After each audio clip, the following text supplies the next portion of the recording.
नमस्कार, मैं आचार्य चंपा झा आप सभी लोग का अपने चैनल पे स्वागत करती हूँ। आज मैं बात करने वाली हूँ नवांश कुंडली के बारे में कि नवांश कुंडली होता क्या है, नवांश कुंडली का यूज कैसे करते हैं, यानी कि नवांश कुंडली का प्रयोग क्या है और नवांश कुंडली से हम लोग किन किन चीज़ों का विचार करते हैं। तो जन्म कुंडली के तरह ही नवांश कुंडली का भी बहुत ही अधिक महत्व है। जिस तरह से हम लोग लग्न चार्ट को देखते हैं उसी तरह से नवांश चार्ट का भी हम लोग विश्लेषण करते हैं। विशेष तौर पर इसको शादी, ब्याह, जीवन साथी कैसा मिलेगा, संतान सुख, इन सब चीज़ों के लिए नवांश कुंडली को हम लोग देखते हैं। यदि कोई ग्रह लग्न कुंडली में कमजोर हो लेकिन वो नवांश कुंडली में उच्च राशि का, स्व राशि का या अपनी मूल त्रिकोण राशि में हो तो कह सकते हैं कि यह जन्म कुंडली बहुत ही मजबूत हो जाता है। यानी कि कोई ग्रह यदि लग्न चार्ट में कमजोर भी हो, नीच का हो या अशुभ ग्रहों के साथ हो, लेकिन वो नवांश कुंडली में अपनी उच्च राशि में हो और शुभ ग्रहों से दृष्ट हो तो वह कुंडली मजबूत हो जाती है। उसका रिजल्ट बहुत ही अच्छा आता है। उसके ग्रहों का शुभ प्रभाव उस जातक या जातिका के ऊपर रहता है। तो नवांश कुंडली बनाने के लिए कोई भी ग्रह, कोई भी राशि 30 डिग्री का होता है, ये बात सभी लोग जानते हैं। तो उस 30 डिग्री को 9 से भागा देंगे, यानी कि 9 समान बराबर भागों में बांटेंगे।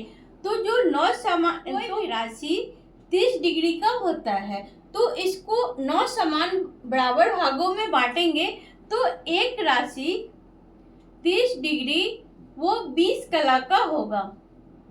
इसको 9 समान बराबर भागों में बांटेंगे तो आप लोग देख लीजिएगा ये 30 डिग्री का हो जाएगा, 30 डिग्री का हो जाएगा।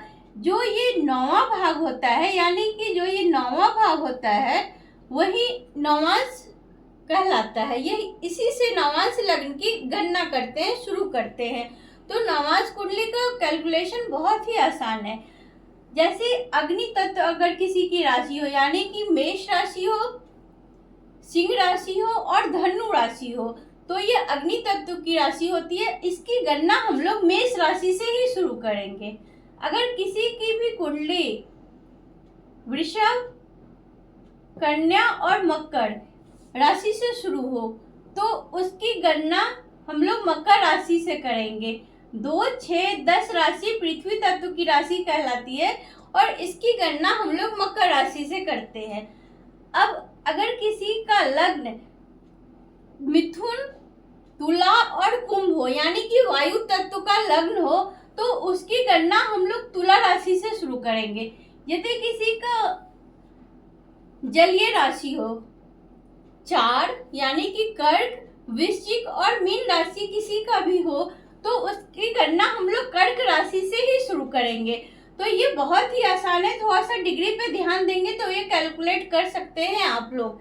तो इस तरह से हम लोग नवांश लग्न को बना लेते हैं और नवांश लग्न बन जाता है।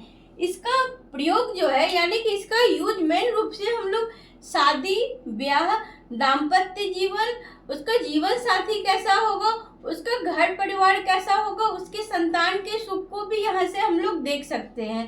तो नवांश कुंडली का यही उपयोग होता है। प्रमुख रूप से इसका शादी ब्याह के लिए ही देखते हैं हम लोग इसको।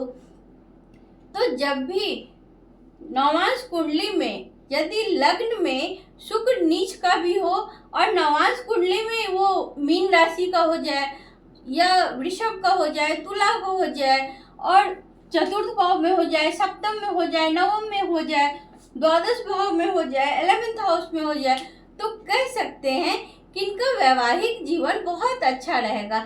इनको सारे भौतिक सुख सुविधाओं का सुख मिलेगा। यदि कोई ग्रह लग्न चार्ट में कमजोर हो और नवांश में अच्छी स्थिति में हो, शुभ राशि में हो, शुभ ग्रहों से दृष्टि युति संबंध बना रहा हो, तो कह सकते हैं कि इनका भी लग्न कमजोर होगा लेकिन नवांश अच्छी स्थिति में है तो कुंडली बहुत अच्छी हो जाती है, प्रभाव बहुत अच्छे आते हैं, शुभ प्रभाव इनके ऊपर बहुत अच्छे आते हैं। यदि कोई भी ग्रह लग्न में भी अच्छी पोजीशन में हो और नवांश में भी अच्छी पोजीशन में हो तो यह एक बहुत ही अच्छा कुंडली होता है। ऐसे लोगों को सारे भौतिक सुख सुविधा, ऐश्वर्य, लग्जरी लाइफ, इनके अपने पार्टनर का सुख, बेडरूम सुख, इन सारे सुखों को ऐसे लोग भोगते हैं।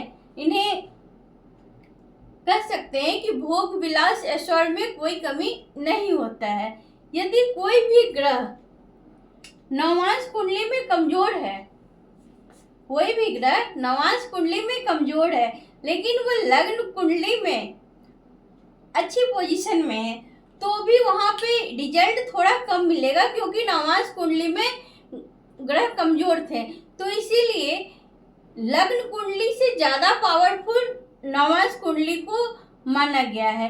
बस ये सटीक टाइम होना चाहिए कि कैलकुलेशन करने में हम लोग आसानी से कैलकुलेट कर सके और इसका प्रेडिक्शन भी हम लोग सटीक कर सके।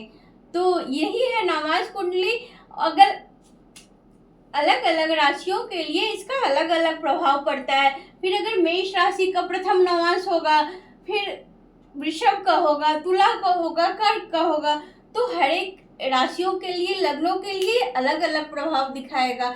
ये मैं किसी अगले वीडियो में, क्योंकि यह नवांश कुंडली बहुत ज़्यादा इसका हम लोग कैलकुलेशन कर सकते हैं और इस पर बहुत सारा प्रिडिक्शन भी हम लोग कर सकते हैं। तो ये प्रिडिक्शन का पार्ट मैं अगले वीडियो में बताऊंगी।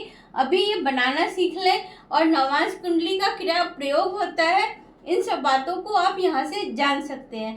तो कैसा लगा ये वीडियो जरूर बताइएगा। मिलते हैं अगले वीडियो में, तब तक के लिए हर हर महादेव।